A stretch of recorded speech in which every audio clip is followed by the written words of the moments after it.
Well, city, state, and federal officials are continuing to monitor the river levels, working to keep the water out. 11:11's Dennis Ting has been tracking the flooding in Louisville. He joins us live from the Big Four Bridge, where things look quite a bit different tonight. Dennis.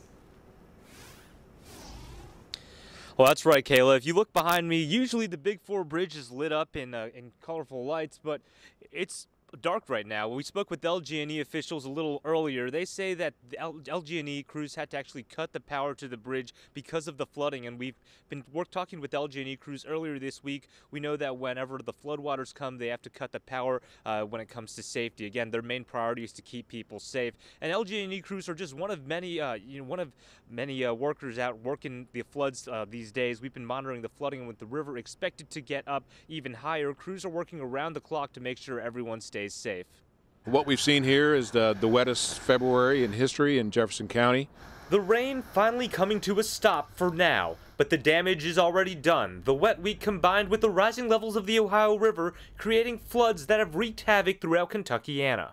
Given what's happened, we're in as good a shape as we can be right now. We just hope the rain stays away. Louisville Mayor Greg Fisher's office is preparing a request for a declaration of emergency and FEMA assistance, saying the flooding is expected to cause more than $2.7 million in damages.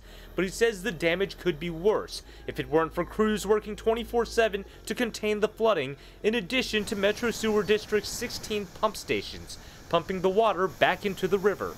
In 24 hours, these pumps are putting 11 billion gallons back into the river.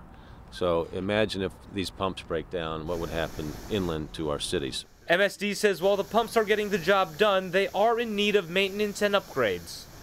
They're ancient, and there aren't even any parts for a lot of these devices. They have to manufacture their own parts. So it's a very pressing need. People deserve to be able to drive to their homes. People deserve to have dry basements, and to make sure that happens, we got to keep investing in flood protection systems and basins. Emergency rescue crews have also stayed busy. Public safety officials say crews worked 55 water rescues Saturday night through Sunday morning and continue to urge people to stay off flooded roads. Be careful rubbernecking and sightseeing and looking around, because just before you know it, you could be off the road and in quite a bit of water.